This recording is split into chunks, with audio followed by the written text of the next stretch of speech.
for the result.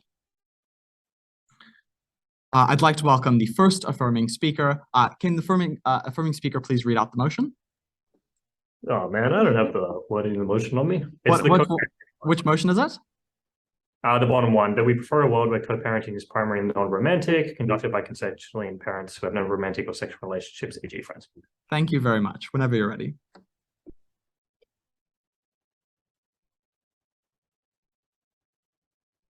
In the status quo, parents and relationships have to balance love and kids. It is the very simple claim from the affirmative team. We should simplify that and make sure those relationships focus merely on parenting.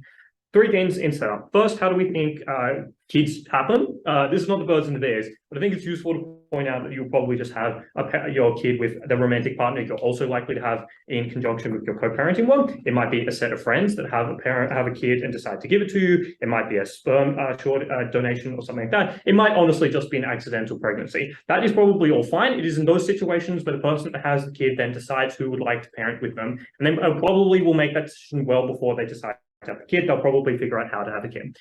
We think in kind of like male-male relationships, those situations are one where they're more likely to rely on female friends and family. They're more likely to rely on adopting or surrogacy. So we think those last two are rare because you probably want to keep the child and the kind of having the child somewhere close that you can kind of look after that person. Second thing, how do we think people pick parenting partners in this world? The first is, I think you just look for a series of people that have shared values with you. The second is likely a set of people you're likely to kind of understand, you're able to work under pressure with. And these people are overwhelmingly likely to be your friends, the people you already know and understand pretty well. And notably, like the way you deal with your friends and spend time with them means you kind of by default understand their values and their perspectives. You're likely to have to deal with some stressful situations. So the very process of merely existing and have friends, which almost everyone has, is probably one where you have a pretty wide group of kind of available options and ones where you're likely to understand their knowledge. Importantly, though, your decision will not be based off how attractive that person is, how good they are in bed, like, you know, how lovely they make you feel or deeply in love or any of those sort of things. A series of things you're likely to pay attention to in the status quo.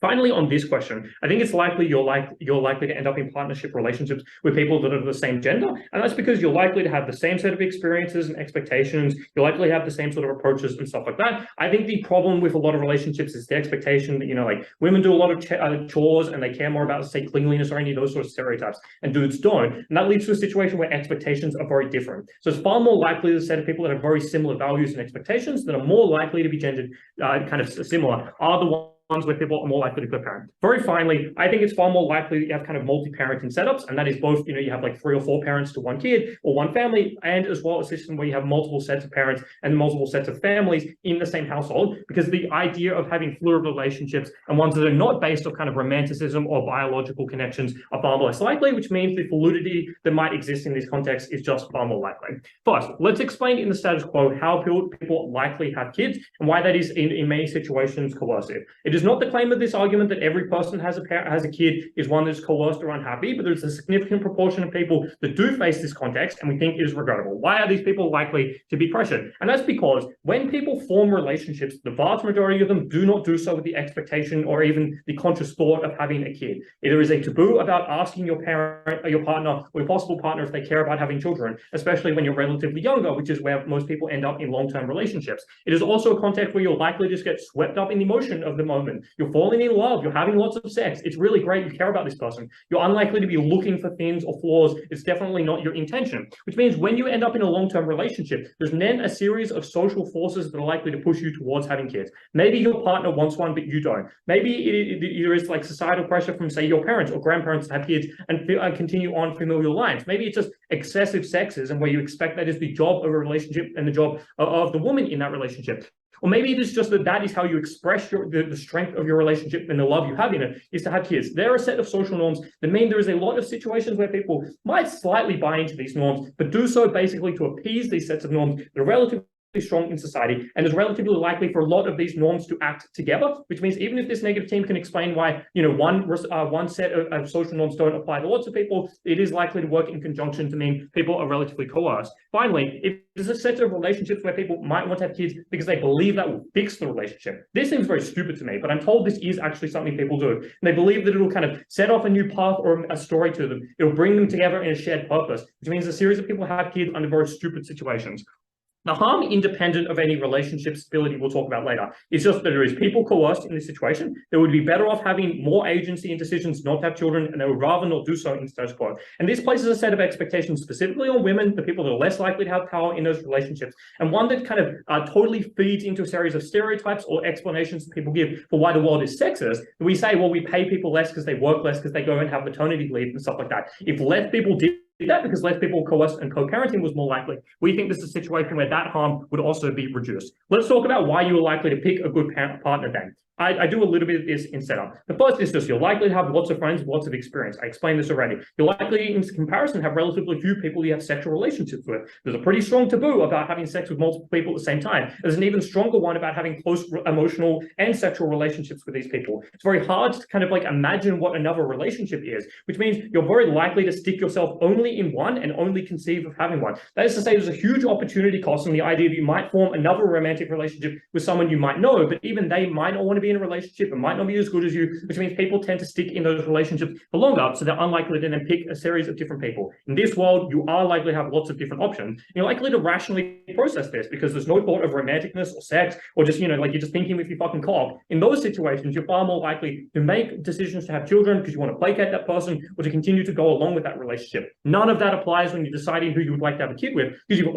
already decided you want a kid. Now you need to decide who's going to help you with that process. So I think you're far more likely to be able to conceptualize the problems here, conceptualize the importance of certain values, and spend a lot of time on this. And I think this means the understanding you have between the person you end up partnering is one that's less likely to be sexist norms around, like, both people work, but the understanding is, well, the woman should do the chores or something like that. It's fucking stupid, but it is a world which coerces a set of people into unfair expectations and relationships, which is independently bad, but also makes relationships and children's upbringing worse, which is the final set of impacts in this case. Why is this less likely to have stable relationships? First, parents are just more likely to feel confident in the relationship because they know they picked being in that relationship to raise a child with them, rather than maybe, well, we have good sex, we get along as a romantic partner, then you decide to have parents. So you're more confident that person will stick around with you because of that. Second, there's less taboo about getting additional help in here, because being romantic with someone is a deeply personal thing. One is often very private, which means bringing other people into that is very hard. We view an entire family as a romantic unit rather than one that is just like,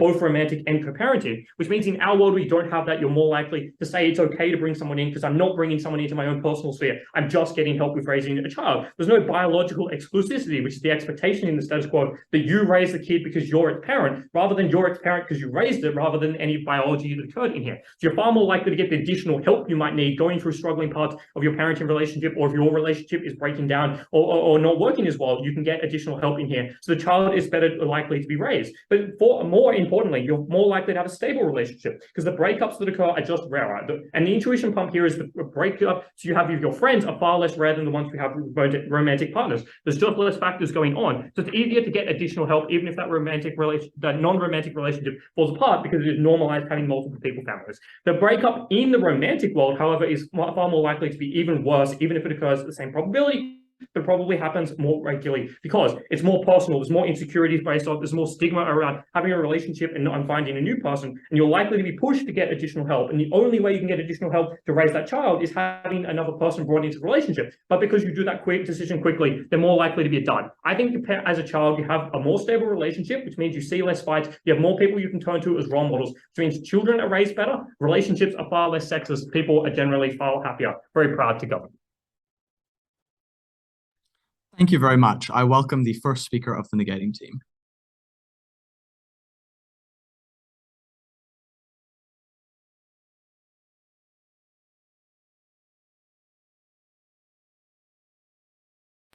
One moment, I'm just charging my phone, so I'm gonna quickly grab it.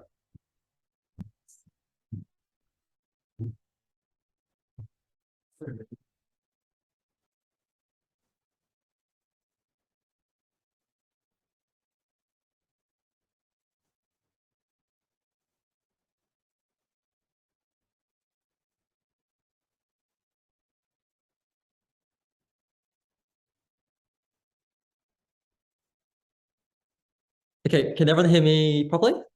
Okay, starting my speech in 3, 2, 1. Parents aren't perfect, but friends are even worse. That is the world that Negative is going to defend in this debate.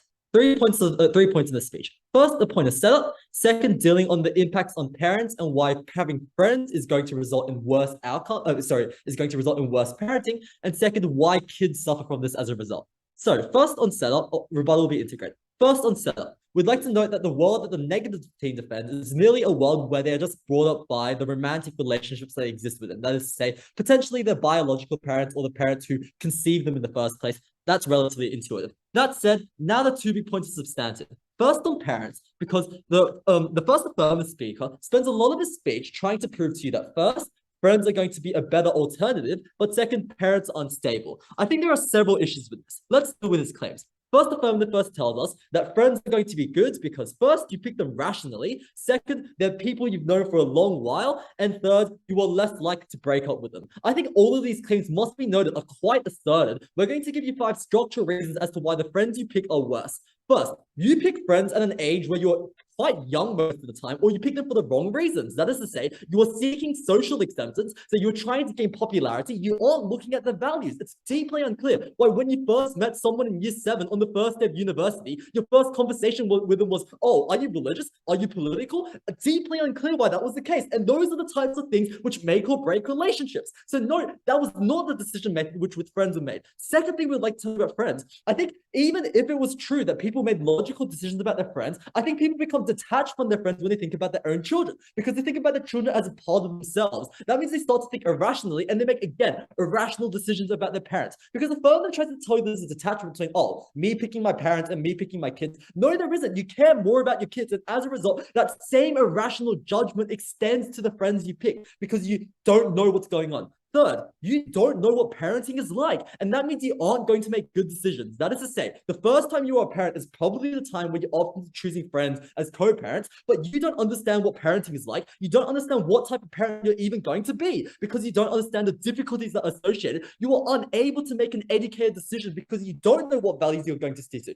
You don't know whether you're going to discipline your child or going to be nice to them after they do something which is quite egregious. So at the point where those were true, unclear you'll be making informed decisions, dealing with the claim that, oh, friends are easier because you stick around with them further, and they try to, their only mechanism is, oh, look at the real world. You stick with your friends more than you stick with your relationships. Excuse me, friends are far easier to leave. Why? Because you aren't bounded by things like legal contracts like divorces. You literally have a far lower barrier to both entry and leaving because of the fact that you don't need to be so invested into something. Therefore, it was far easier to leave a friendship. That meant it's going to result in far less stability. What you must buy at the end of this then is all of the claims that, oh, you make better decisions about friends fall. Why is that important? Because that means a lot of their claims about stability fall in this debate, and stability impacting kids. I think at the point where this is true, it's unclear why you make good decisions about friends. Well, what's their push? They also say that, oh, picking friends is really,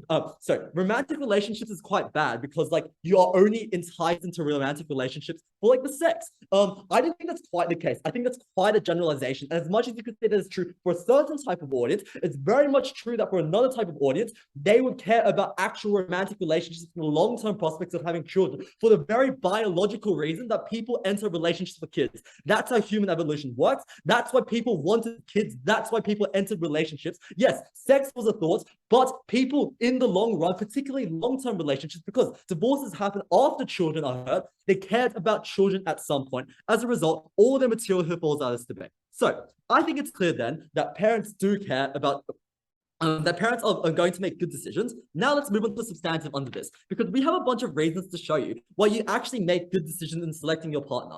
First, we tell you that when you enter these relationships, you are likely to select a romantic partner with the outlook that you are actually going to enter a long-term relationship with, because you have an optimism bias. No one enters a relationship and says to themselves, I'm going to break up with this person within the year after a year of good sex. No one does that. Everyone is optimistic. Everyone's like, oh, I'm going to stick with this person. I'm going to marry them. I'm going to have a really happy and long life with them. That means you are likely to actually look into this relationship with the mindset that, oh, I'm going to have kids with them. That means you are actually going to care about their values. You want just to care about how popular they were or how much they would boost their social status at school. Second thing we tell you, the types of relationships is implicated by form quite later when people have already made mistakes. That is to say, the majority of people don't form relationships at the age of 18 and then commit to them. It's like people who make mistakes between the ages of 18 to 24, understand what they've done wrong to some extent, even if it doesn't to a perfect extent, and as a result, they are able to understand what they want in a relationship, and they understand that they now want the stability in their life that they've been longing for. As a result, we think that you make a far better decision about it. But the third thing we tell you also is that there's a commitment to romantic relationships, because at the point where you marry someone,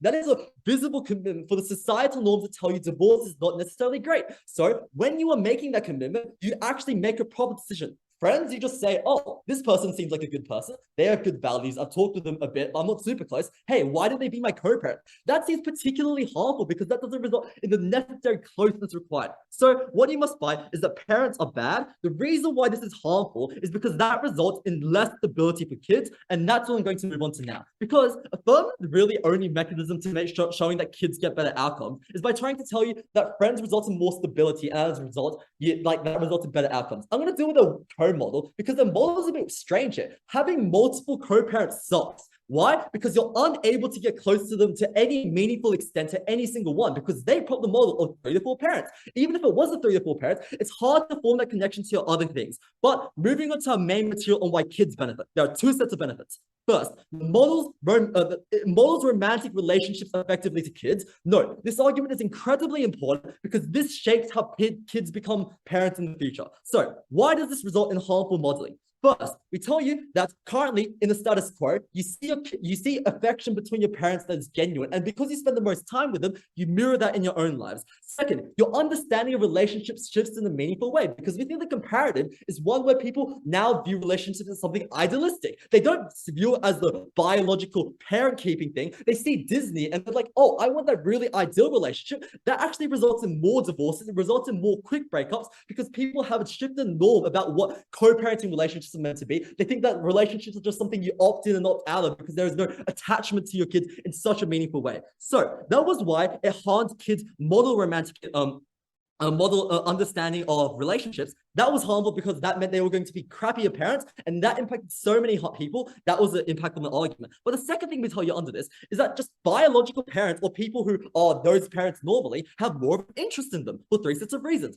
First, it's just the fact that they're biologically linked. If you give birth to someone and you have both know that that child looks like you can joke about how one of them has the same hair and one of them has the same eyes, you immediately have a connection to a child that a co-parent friend can never establish. That meant you were more likely to look out for them. It meant like you were more likely going to be there for them in times of crises. Second thing we tell you that's important to have a family unit, and that's incredibly important. The third thing we tell you is that romantic love between parents is incredibly important because at the point where you have better parentship, you also result in people splitting up less because friendships, as we told you, they're quite shallow. What you must buy then at the end of the speech? You must buy that friends are not great. Friends, yes, your decision parents are making about parents is not perfect, but your decision making about friends is worse. The impact of that was that you were going to therefore make worse decisions. When people had the biological urge to make children, that became so much worse on the opposite side when you were forced to repress that because you were going with your friends. I'm so proud to oppose. Thank you very much. I'd like to welcome the second affirming speaker.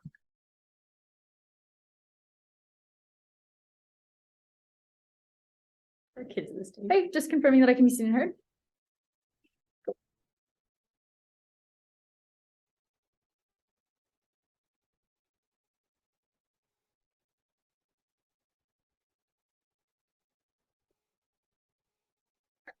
A lot of the language of that first negative speech doesn't really make sense in a context where empirical studies do demonstrate that same-sex couples who choose to have children tend to raise them really, really well, which suggests that a lot of the biological things that they're concerned about are not necessarily meaningful, where parents can and do adopt and raise those children well and love them and are invested in them. I think this team needs to think a little bit more about the complexity of reality and about the way that people often do form relationships and how often complex the way that we raise children, even under the status quo, is. In order to make their arguments stick in this debate. Let's talk about why co-parents are better. We give you a series of mechanisms that they do not really respond to. The first one that we suggest is that, and the most probably important one I would say in this debate, is that you have a lot better scope to choose amongst a pool of your friends who you want to raise a child with than a pool of potential or actual romantic partners, because people can and do have multiple friendships at a time. They very rarely have multiple romantic relationships at a time, and often when they do, that is kind of in kind of unusual contexts that might mean that they're not considering having children at that particular point in their life, because people tend to do that sort of thing when they're younger, or because those multiple relationships is just kind of like more stigmatized by society, which makes it harder as well. Which suggests that on our side, it's way easier to have a large pool of friends. It's much easier to refine that pool of friends as you age, for the reason that Ollie gives in that speech, which explains that you can let friends drift away, but you can also, of course, acquire new ones, and you're probably less scared about doing it because you're very rarely in a position in your life where you have no friends at all, and so you're just desperate to make one right now. But people do find themselves in that situation when it comes to their romantic partners, and sometimes that pushes them to make unreasonable or bad choices, or ones that are just suboptimal. Whereas on our side, what happens is that as you age, you refine your group of friends. You also have multiple groups of friends, so that pool improves with age, but also you can choose from within it, and you likely are very close to a series of those friends, which means that you can realistically conceptualize at least the basics of, like, is this person kind of prima facie suitable or not suitable to have a kid with me? And then of course you can have explicit conversations with your friends, right? And you can have multiple of those conversations with multiple friends at a time as well, which allows you to make way better comparisons and way better choices, because in this world it would be perfectly reasonable for you to be talking to multiple friends at a time. Are you interested in having a kid? What are your values? How do you want to raise them? What do you think that looks like? And of course you can even form relationships where there are multiple people that are raising that child at a time, if that works out for you and your particular group of friends. All of that is to say that you form a far more compatible relationship because you have that benefit of way better choice, way better knowledge as well. This team suggests, oh, the mechanism of like you're fine to lose friends means that you're just going to have kind of like wanton breakups. But I just don't think that this is really realistic. Like, having a kid is a huge commitment. I think that these are also relationships that could and would likely be backed up by things like legal contracts. Probably wouldn't call it a marriage, but we might call it a contract about like resource sharing or having joint bank accounts or other shared property like that. So I think it is probably similarly difficult in the legal sense to leave these relationships, and also similarly difficult in like an emotional sense, in the sense that you're both committed to a kid, both committed to raising it, or maybe multiple of you have done so. Let's then talk about why this is better for kids. The first thing to say is that, well, we concede obviously conflict happens on both sides. On our side, the conflict is way less bad and destructive because there's less emotion and insecurity wrapped up in it. When you have a conflict with a romantic partner, that is incredibly difficult because often that conflict is bound up in a bunch of insecurities that you have. Is this person attracted to me? Am I pleasing them in bed? Is this person ashamed of me, or are they not ashamed of me? Like, how does this person's family feel about me? All of these are things that happen kind of uniquely in romantic relationships, and that prey on our insecurities and prey on our emotions, such that any sort of conflict within that context is one that is way more higher stakes, because you're asking yourself on some level, is this person fighting with me because they're cheating on me? Are they fighting with me because they're not attracted to me? We didn't used to have fights like this when I was younger and hotter. Is that what has changed? And all of that means that people deal with those conflicts in far worse ways, and it is far worse for kids to be in a context where that's the nature of the conflict, instead of the conflicts that happen between friends, which are way less emotional, which you can often manage more effectively, which you can probably postpone and discuss in a more rational way outside of the view of that child, because you are less wrapped up in that emotion around it. That is all way better for the way that you raise that kid, even if you can see that the number of conflicts are the same. On our side, the scale and the emotional impact of those conflicts is far worse, which is way better for kids. The second thing to explain here is that this team suggests that, oh, well, when you do enter a relationship to have kids, they give you kind of the best case, really suggest, oh, well, when you're dating, you're like really explicitly thinking about whether that is somebody that you want to have kids with on the status quo. But it just clearly isn't, because often people enter into these relationships when they're relatively young, and they kind of necessarily have to in order to have biological kids and for that to be likely for them. Obviously, there are social pressures in many areas of the world that push people to stay in relationships, to be in relationships, don't be single, and to try to enter into committed relationships relatively young in their lives. I would just suggest that people in their kind of early 20s often cannot accurately conceive of whether the person that they're with would be a good parent. They're often not thinking about it at all because they're busy focused on like their job or university or like figuring out how to be an adult or stuff like that. And they're influenced by a bunch of other factors, like they're influenced by attraction, they're influenced by sex, they're influenced by the conventional norms of the society that they're in, which are often harder to rebel against when you're young and you don't have as clear of a sense of identity in who you are and what you want. All of that means that those romantic relationships are uniquely bad and uniquely not uniquely bad, and also just you're not forming them with the mindset of like, will this person be the father of my children or something like that, because you can't do that at that age. But those are often when the relationships that produce children start, is it's in your early to mid 20s, and then you're with somebody for 3 or 4 or 5 years before you actually decide to have kids. And at the point where you've been with somebody for that long, you start to get influenced by things like sunk cost fallacy. You start to become very afraid of re-entering the dating market because you haven't been on it for so long and you don't understand the apps that the children are on anymore. I broke up with my partner recently and I'm so scared by all of the changes that are on Tinder now. It's very intimidating. dating, and I don't use it very much as a result. All of which is to say that people end up way more coerced on their side when it is that romantic relationship, when you can only have one of those romantic relationships at a time for the most part, and when you're kind of locked into them often for fairly long periods. On our side, it's way easier to have multiple potential like relationships with people who could be raising your children. You have way more choice, but also you're able to do things like explicitly form unions with people, with multiple people, right? More than just one other person who can raise your kid. The only response that they get is they're like, kids are incapable of forming close connections with more than 2 adults. Why? Like, unclear why that's true. Often kids do form close relationships with, say, like teachers or uncles or grandparents or stuff like that. So I just think empirically untrue. Also, they didn't recognize it anyway. Now I'm going to talk very briefly about, oh, one last thing as well. The final bit we get about them is like this stuff about like parents are better when they're biological. Like, I don't know, guys, would you say that to a gay couple? Would you say that to parents who adopted their kids? Would you suggest to them that they are worse at raising their child? Probably not. But I would suggest on our side, to the extent that we prove at Tom that people are less coerced into having kids, that suggests that people on our side make a far more active and deliberate choice to have them, which does probably lead to greater levels of investment, greater levels of interest, but also your mental health is probably way better. You're probably more enthusiastic. You probably truly do believe that it was a choice you made freely, and so you care a lot more deeply about that child than you would when you felt maybe you were coerced, maybe you regretted it, maybe you didn't want to do it, which is more likely on their side. Final thing, romantic relationships on our side are also way better. For the same reasons that we give you as to why you try to mix these factors, it makes parenting relationships worse. It also makes romantic relationships worse when you try to mix romance and children at the same time. The first thing to say on our side is that you now don't allow those children to influence your decision to stay with a romantic partner, which is good because it means that you're way more freely able to move through different romantic partners, to break up with somebody, to find somebody new, which is incredibly important. And it means that you're less frightened as well to enter a relationship with somebody who maybe can't produce a biological child for you. If you care about having kids, you've always got a bunch of other options. Now it's much less frightening to enter a relationship with somebody who's infertile, somebody who's trans, to enter a same-gendered relationship because you don't feel like that's going to preclude you out of easily having kids, which is really, really good for people. The final thing to say then is that that means that you have way more diverse experiences. You can not feel afraid of the idea that you might realize finally that you're gay or that you're queer in later in life, and now you're like locked into this relationship because you have a kid together and you don't want to break up for the benefit of that kid. On our side, you're way more able to engage in that experimentation, that self-discovery, which leads to happier adults, which means that children are again getting parented better by those happier, more fulfilled adults who don't feel like they missed out on stuff when they were young because they chose to have kids earlier, and don't have that same resentment that sometimes does get tied up with their children, gets tied up with how they raise those children as well. Which means on our side, people are happier in both sets of relationships. They're more fulfilled in both sets of relationships, and that means that they obviously raise those children far better, and those children are not likely to be subject to intense emotional conflicts which can leave them traumatized.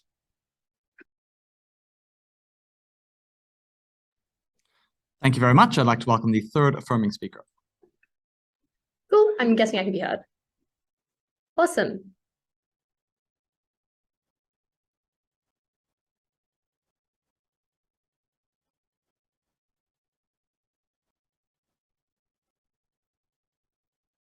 First thing I'm going to do in the speech is talk about why you are likely to, in almost every case, though perhaps not all, be more rational when choosing to co-parent with a friend about who you choose. Secondly, I'm going to impact this and prove why the stability that comes from that is really important. Then I'll deal with their claim at the very end about this idea of modeling relationships being super important. Okay, firstly, in terms of rationality, I think it's really important to note that in that first negative speech, there were at least 2 mechanisms that were actively good for our side of the debate. The first being that you have an optimism bias when you look at your partner because you think you're going to get married and have kids. Presumably, then that optimism bias also then, limits your ability to think rationally as to how good they would be. The second thing they say is you make a commitment to this relationship because you don't really want to back out of it because it's really important to you, or maybe there's a social stigma. They don't really explain it, but let's note then that commitment to the relationship probably means you do things like get married and have kids because you're already committed to it. Jordyn uses the sunk cost fallacy, but I'm not going to use that jargon. But just you should believe that if your people are going to be committed in that way and that stops them from walking out, it probably means it encourages them to make decisions they're maybe not ready for because of that commitment to the relationship in the first place.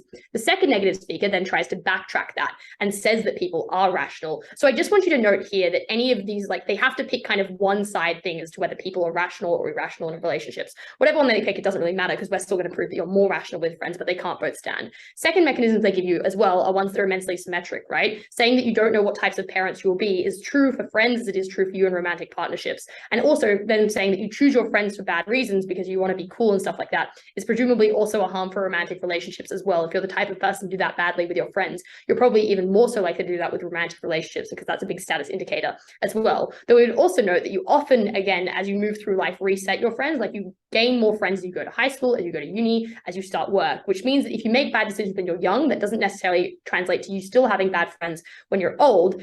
And you're less likely to reset your romantic relationships because of what they tell you, the kind of sunk cost idea that you've already committed to them this far, you've already liked them, and you kind of don't really know if the grass is greener on the other side because you're already in a relationship. It feels very scary because you're very close and it's very intense. The third thing I'll say, though, is that there are actively positive mechanisms that we give you that they don't really respond to. The first being that you're not influenced by sex and love in the first place, which is that you can get along really well and have a really good and stable relationship with someone, just the two of you. But when it comes to having parenting choices about, say, what type of school you want to send your kids to, or what type of religion you want to raise them in, those things can become very, very big sticking points for parenting a child that never existed in your relationship in the first place, but you can't see past them at the point at which you love them, and you think that society says the next thing that you should do is have kids. The second thing is that you have more choice. And they say it's like, oh, that's competition between your friends. Yes, competition leads to better outcomes. That's why monopolies aren't a thing in economics, and why we probably don't want you to only have your choices limited to the one person you've been in a romantic relationship since God knows when.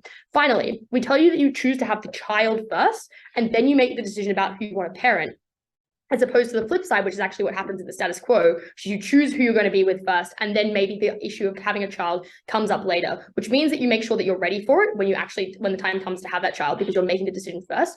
And it means that you can look at them with a rational perspective, because the child is not already on its way. It's something that you've decided you want to do, and so you're looking at it from that perspective. I would also just note that we said same-sex partnerships are likely to be more common, because close friends are usually someone that are of the same sex with you. People go to single-sex schools, or because they have more shared experiences. So any of that argumentation about gay people end of the last speech was just irrelevant. We're the side for gay people. We normalize it. And Jordyn also provides more analysis about that finally. And finally, they also forget about the coercion to have kids that occurs in the status quo when you have romantic relationships, right? The coercion that occurs because one partner in a relationship wants kids, and Tom tells you that it is sometimes taboo to talk about these things at the very beginning of relationships. So you often don't know about it until you're too deep in to find out this is a really big point that neither of you are willing to compromise on. And it can be really difficult for people to actually make the choice to break up in those situations, because the relationship is obviously super important to them. So they decide to have kids in a situation where they probably wouldn't have had it otherwise, and they don't enjoy having kids and they're coerced into it. But we also tell you it's stuff about social norms, about it's being women's job in opposite sex relationships to contribute a kid for the family, to pass on the family line, to, bear an heir or something like that. But that ultimately means that people feel more pressured into it in the status quo. And when it is no longer the goal of all romantic relationships to have kids, the way that these social pressures probably change to a significant degree, particularly the one about pressure from one partner wanting to have kids but the other not wanting to have them. And look, I will give them that maybe they still exist under their side, right? Maybe your best friend can pressure you into wanting to have kids. Maybe abortion still exists, in the status quo, and people can ignore these pressures. But they're probably much more worse when you have the intensity of romantic relationships that people are told, this is the person who you will love for the rest of your life, and you also have to start a family with. The impact of those social pressures doubles. And your best friend maybe can pressure you into it, but I doubt it's likely to be with the same influence, because they probably just have a relatively limited influence of your life in comparison to your friend. And also because they have lots of options, they don't need to pressure one person into having a kid with them. They have plenty of different people they could co-parent with in those situations. Okay, that's why your relationships are likely to be much more rationally chosen. But now I'm going to deal with what the impact of this, which is that your relationships are much more stable, and this is immensely beneficial for your kids. So firstly, I just want to deal with this idea that they give you that biological parents have a better connection to their kids. Again, I think the first thing they talk about, it's just unclear why non-biological parents can't find this sort of connection. And I think it's pretty evident when in that second negative speech, they tout adoption as a way for gay couples to get access to kids in the status quo, is that they don't really believe that non-biological parents can't have good connections with kids. But I would also just note out that the deadbeat dad is a stereotype for a reason, right? When people end up in relationships that maybe they're not committed to in marriage yet, but they still have a kid because they think they can make it work, and one parent decides that they're not interested, that is not something that is limited to only biological, that is something that still occurs in relationships with biological children and people with romantic relationships. So as far as it does exist, it's probably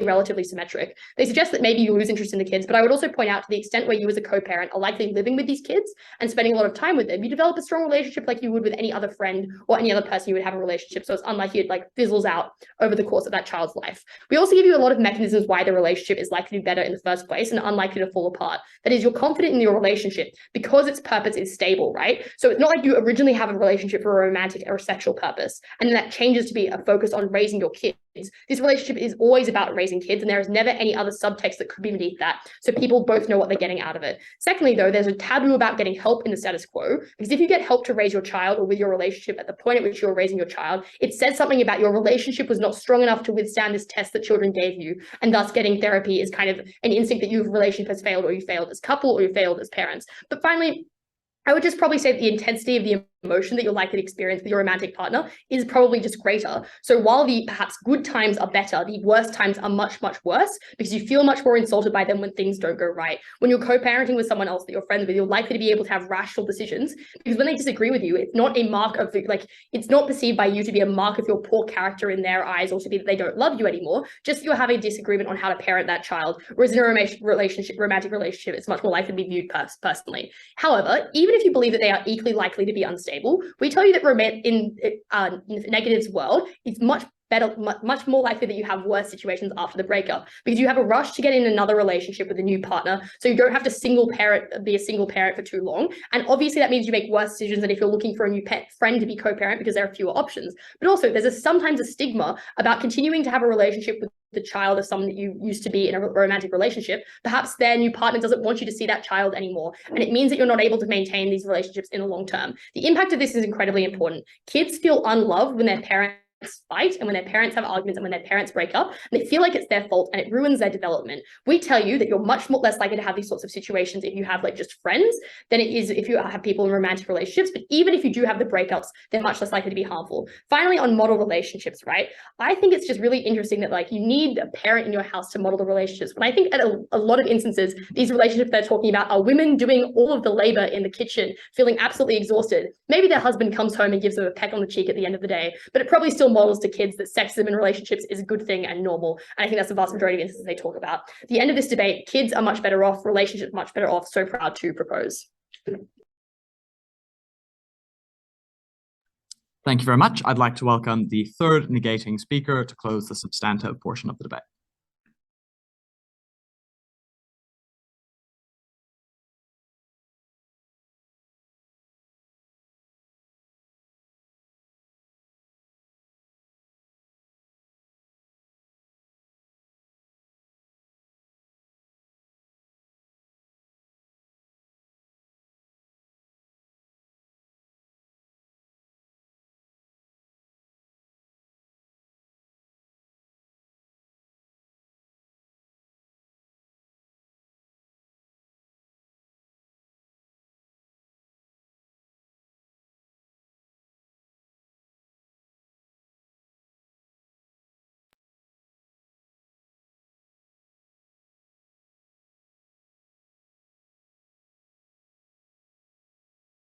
Okay, I'll assume I can be heard and just get started in a couple seconds.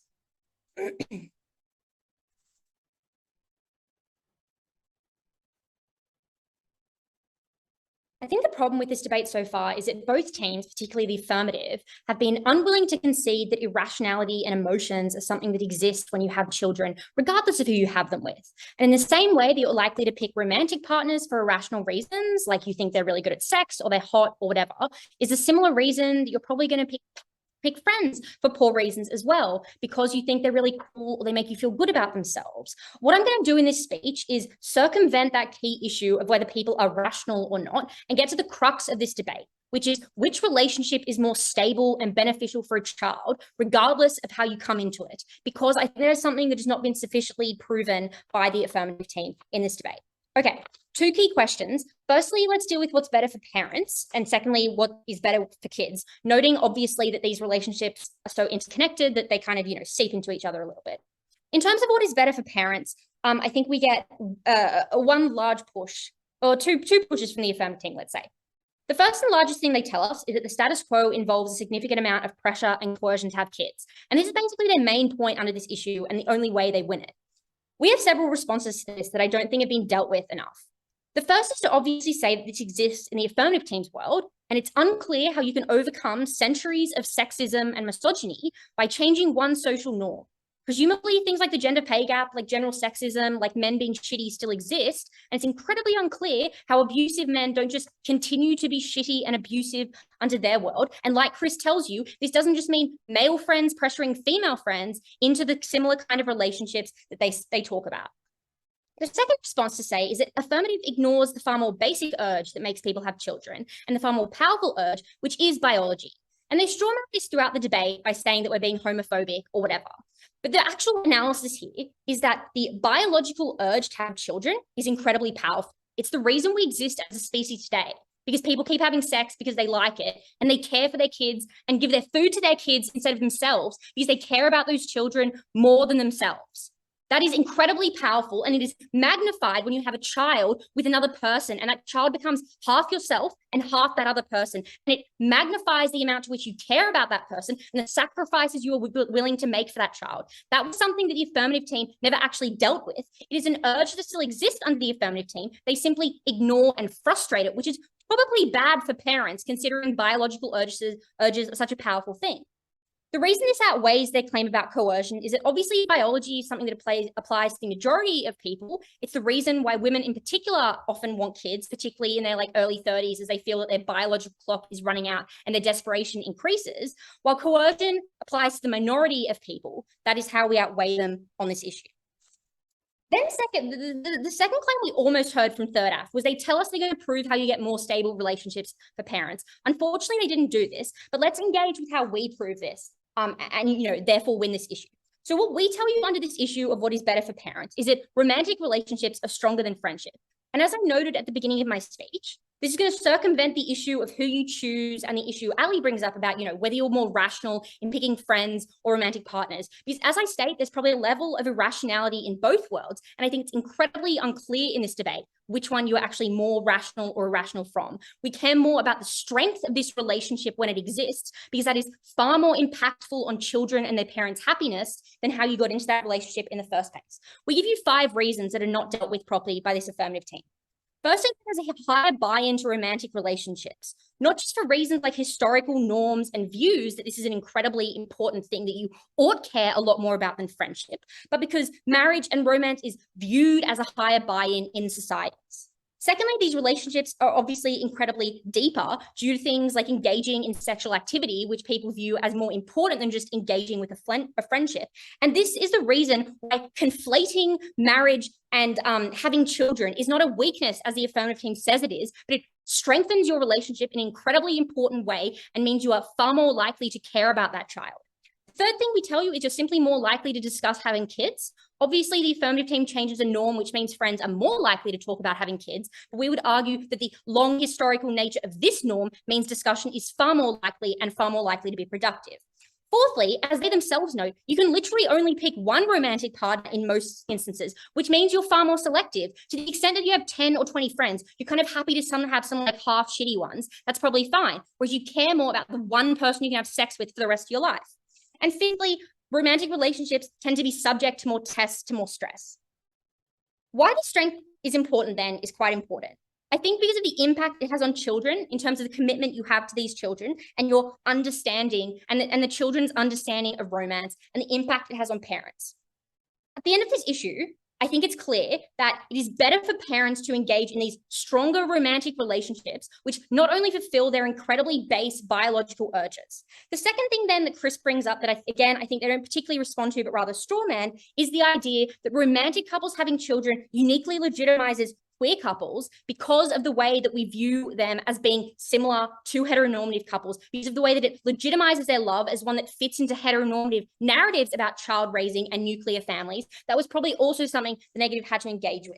The final thing we prove under this issue then is that the distinction between family and friends in the status quo is incredibly important. Because as Kevin and Chris tell you, in the status quo, you have the ability to talk to your friends about the problems in your family and talk to your family about the problems you're having with your friendship and have an outlet from both of those relationships. What happens under the affirmative team is that you conflate these two relationships in a way they are inextricable and cannot be taken apart, which means, particularly if you pick your best friend to have a child with, you You lose that incredibly important emotional outlet. You lose that person you can bitch to about your partner or bitch to about your friend in a way that is probably incredibly impactful on your mental health and your happiness, etc. That was also particularly harmful to parents.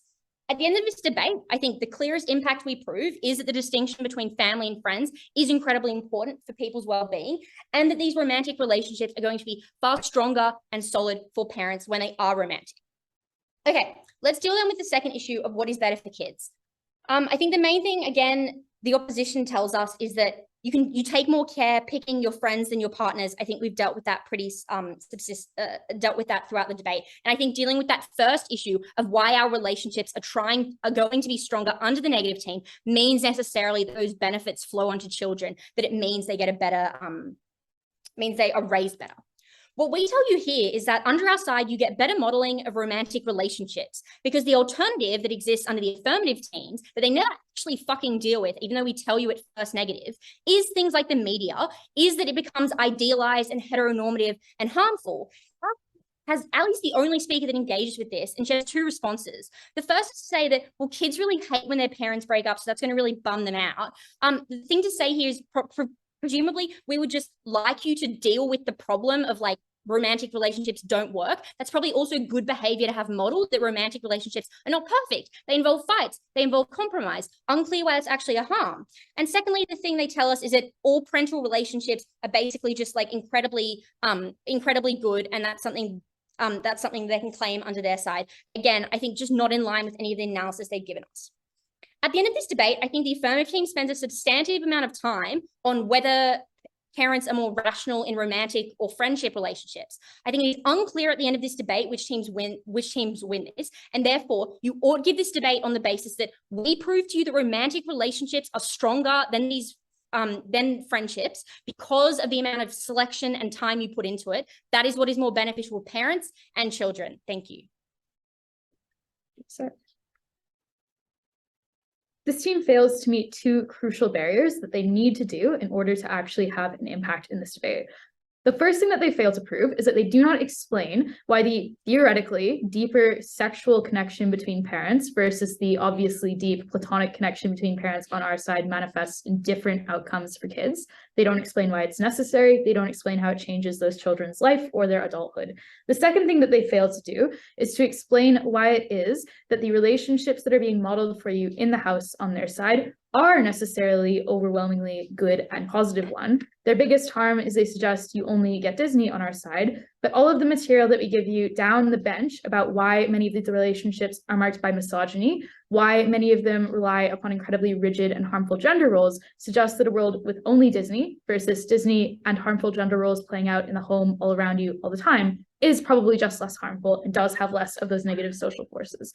Let's talk firstly about how children are being raised on our side. The first thing to say is that we prove to you down the bench in response that these are far more likely to be same-gendered couples. That means that you do not see misogyny play out in the home every day, and you don't see it reflected in those narrow gender roles. The second thing to say is that you have more stable relationships for this reason too, because we explained to you that this means that you likely have parents with better shared experiences who can understand and communicate to each other in a more effective way. The third thing to explain, though, is that those relationships are not destabilized by the forces of misogyny, which can also cause conflict between those couples, which is why you have more stable, less conflictious relationships, but also a better model for how to relate to other people on our side. The second thing we explain is that it's more likely that you have access to multiple parental figures on our side, which means that those parents are better supported ones who can do a better job of raising you, but it also means that there's more scope to recover from losses of co-parents, more scope to rebound from changes in those types of co-parenting relationships, which result in less trauma to the kid. And we explain that those breakups, when they do happen,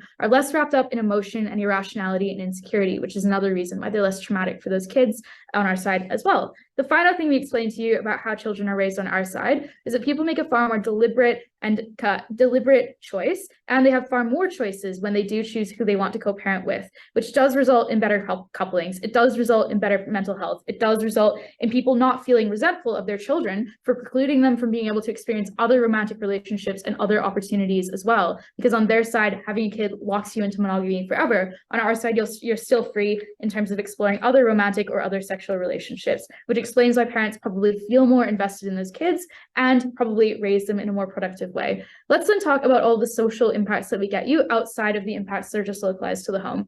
The first one to say is that we normalize and increase access to child rearing by just having a norm where lots of people outside of the immediate monogamous relationship can help you out, where that is destigmatized. That makes it way easier to have those kids.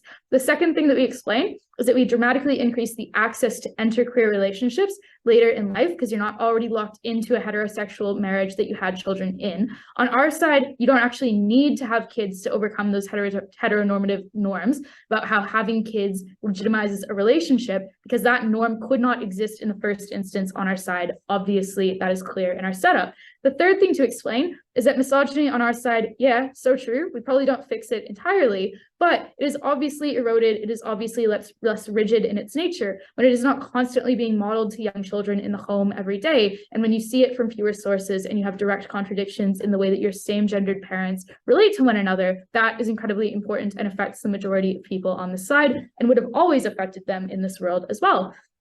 That explains very clearly why it is that we outweigh the material that they give you on modeling relationships. Ali explains in depth how often the misogyny that you see in romantic relationships is incredibly detrimental. That isn't something that this team should be claiming as a benefit for them, it's a harm. The final thing that we explain, though, is that they also don't explain why it is that romantic relationships on their side are less visible than friendships on our side are, which suggests you probably do get sufficient modeling of this anyway. We're happy to de-emphasize romance anyway. At the end of this, we get better outcomes for kids, for parents, and for society. We win this debate thrice. Thank you very much. I invite you all to say nice things about each other. I'm going to pause the recording now, and when you come back, you will receive the OA. Hi, everyone. Thank you. I think that was a very good debate. I also think it was an extremely complex debate and gave the judges a lot to think about, which was really good. Because of its complexity, I'll try and keep this OA at a reasonable length, but I want to note one bit of general feedback, and that's in motions like this that posit an enormous change in the way that the world is organized. It is helpful to lean into that ambition and to think about all the things that change. And I think that sometimes people missed we talked a lot about friends in the status quo, talked a lot about romantic relationships in the status quo, struggled a little bit to distinguish between the things that arise from romance as opposed to the intense proximity and connection that this new type of friend you have kids with relationship looks like. And also maybe a little bit not enough thought about, well, then what happens to the parts of our lives under the status quo that then don't fit into this arrangement? And a big question I had that no one really wanted to answer is like, what happens to your boyfriend? Do they like not live with you anymore? Where is the place in this person's life when they're raising these kids with someone else for their romantic partners? Because that was just a little bit unclear through the debate. Nonetheless, I think the approach to the key facets of this debate were done at a very high level and was very complex and interesting to judge. So I gave this debate by a clear margin to the affirming team. Congratulations. It is also not a split decision. So myself and the panelists with the vote came to the same decision, though I'd encourage you to reach out to them as well to get their vibe on the debate. I'm going to discuss two issues. One, how do we get healthy families? And secondly, the broad range of other auxiliary issues that existed within this debate, none of which was really determinative to coming to the decision, but nonetheless increased, I think, the margin for the affirming team at best, or had a neutral to no effect on the debate at worst. So why do we get healthier families? The main argument that comes from the affirming team is that there's going to be less coercion, and really what they mean by that, or the broader point that this fits under, is that you're going to choose your partners in a better way, and you're going to approach the act of having kids in a more thoughtful and considered ways. I know at the outset, people wanted to talk about the norms that exist under the status quo. And I think the affirming team made this essentially the basis of their claim. And it is obviously true that where there's this huge shift, new norms are going to rise up. It's very complex. And I don't think it was fully gamed out what this new world, new normative world would really look like with people's relationship to having kids.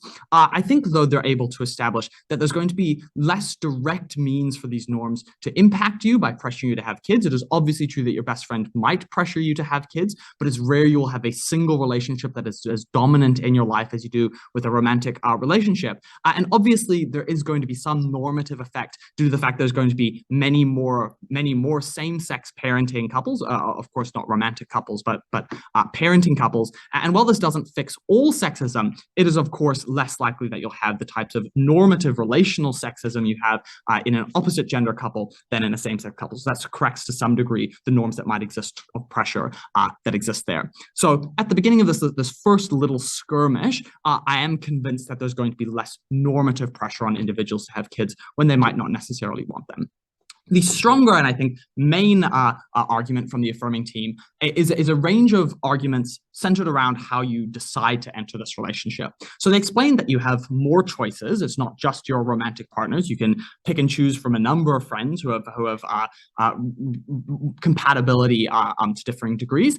They explain that there is importantly a delayed selection. So you're not in the path dependency of the single relationship you form early, that even though when you enter it isn't about having kids, naturally becomes about having kids. And thirdly, though this is much more minor, they explain that you're not going to be doing this to save your relationship, which is a small but real risk that like romantic partners do to try and save the relationship by having kids. And importantly, this is not necessarily about options to terminate a pregnancy or to not go through with having kids. This is about when you make that decision to have kids, what is the basis on which you approach that? The response we get from the negating team is that friendship relationships are also not about having kids. So there's a lot of other irrationality that still operates here. And I think what this misses, unfortunately, from the affirming team is that this development, this friendship and the change you make in it is very explicitly about having children, because they become the one friend you have kids with.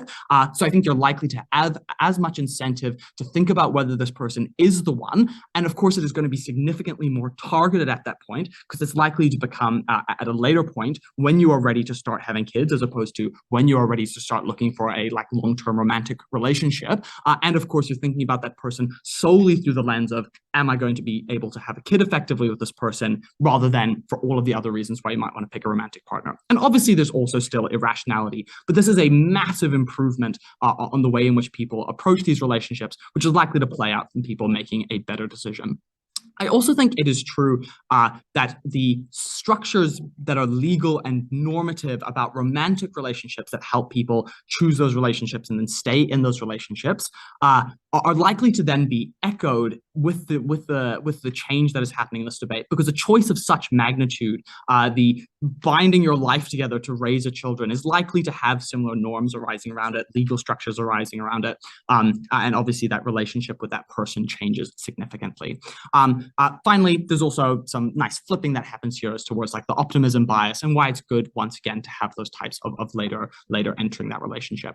I want to note though that a lot of the reasons that the affirming team do give as to why people might not want to leave a romantic relationship, and why that might be obviously worse than picking between a number of friends, are probably reasons why people would stay together rather than break up in a friend versus relationship. So you have the embers of your love, you're scared of finding new people, you have that sunk cost fallacy. These are legitimately reasons why people might want to stay in a relationship, and it could plausibly be a reason why that relationship is more stable, but I'm not convinced these are happy or functional or actually stable relationships if people are only staying in those relationships because they're afraid. So it didn't particularly affect my decision, but I wanted to note that risk that the affirming team was running there.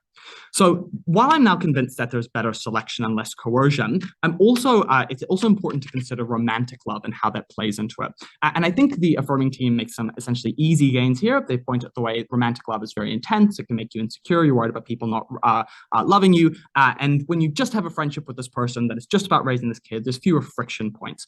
I'll note that I'm being a little bit generous here, and I think the negating team should have potentially pushed back a little bit more on basically the proximity you have with the friend you're raising kids with is also likely to introduce a lot of friction points. You are likely to worry about that person liking you or loving you, or worrying about the nature of your relationship or whether that relationship is going to do good things for your children, but that's not really responses we got from the negating team. What we do get from the negating team, and only really in a substantive sense at third, is the idea that romance and sex are substantively healthy for your relationship and allow you to endure through things. there's a little bit of misdirection here, because the argument is made about why romance sex then makes you care about your child rather than necessarily just about caring about each other and having a more like healthy relationship. And the degree to which it is made at the third speaker of the neg team is able to convince me that these relationships are going to be more intense because you have a lot of romance and sex layered onto it, but doesn't engage with the preemptive framing we get from the affirming team, that this makes relationships less stable rather than more stable because you have those layers in. And there probably needs to be a more cohesive approach to that. The final thing, the final two things that weren't determinative to this decision are biology and might be like the concept of having multiple co-parents. In terms of biology, I think it's pretty clear from the affirming team that you develop these strong relationships primarily through your proximity to the child. So you raise this child and that's why you love this child. You decide to have this child. And even if you have a different motivation than the people who do it biologically, it's not a weaker motivation at the point where you've made that decision. And I think the negating team struggles to establish that while of course biology might be a motivator for a lot of people, why it would be for the parents once they have this child, once they've decided to have this child and they're like actually raising this child, why it would be any meaningful difference. In terms of maybe having more co-parents, I didn't accept that chance was going to be enormously high. It wasn't like really effectively explained to me why people might want to branch out into a non-nuclear setting just because they're doing it with friends rather than romantic partners. Maybe like a slim chance of that. And nor am I convinced that this is necessarily the best option, because obviously there's risks to having a more multifaceted relationship with raising these children. So this point essentially washes out. There's going to be some benefits, more willing to bring some people in. There's going to be some risks to that. No one's really able to push it over the line. So finally, I'm just going to run through the last, and that is the reason why I give the debate the way it is. But there are some auxiliary points, two in which fall in favor of the affirming team. Just to run through those now, I think you're more likely to have better romantic relationships just because you've got more choices. You're not thinking about fertility. It's easier to leave because you're not having kids or thinking about why you might have kids with this person. And obviously you don't have any kid baggage or stresses that happen. So you might have better romantic relationships. There is a push from the negating team that kids might grow up without a model of relationships. Of course, that is very kind of circular and dependent on earlier outcomes in the debate. And I'm convinced by the affirming team that you end up modeling bad, unequal relationships, and that having more stable relationships in general gives you a healthier model of those relationships. And then two issues that I didn't think were particularly important to debate in terms of combating homophobia, because now you can look like a nuclear family. I don't think there was necessarily the strongest response from the affirming team. Like, co-parenting with your male buddy when you're not gay isn't actually gay, but there is like a fluidity that is built in here, which convinces me that I don't think there's going to be a major effect on homophobia or the way in which we're able to integrate the non-traditional arrangements. And then a third, there's the idea that you might lose your best friend. There's little response to this from the affirming team, but obviously it's too late for them to really respond. And I'm unconvinced it is a huge issue in a context where you have quite a few friends. Nice. Does anyone have any questions about the debate? Can we get feedback over Messenger? But thank you so much. Yeah, no worries. USU, would you also like feedback over Messenger? If we could we just get verbal feedback? No. Yes, I'm very happy to do verbal feedback. Would you like me to stop the recording, or would you like your personal feedback to be on the recording? Yeah, please stop the recording. No worries. Okay, I'm stopping the recording. Thank you everyone for an excellent debate.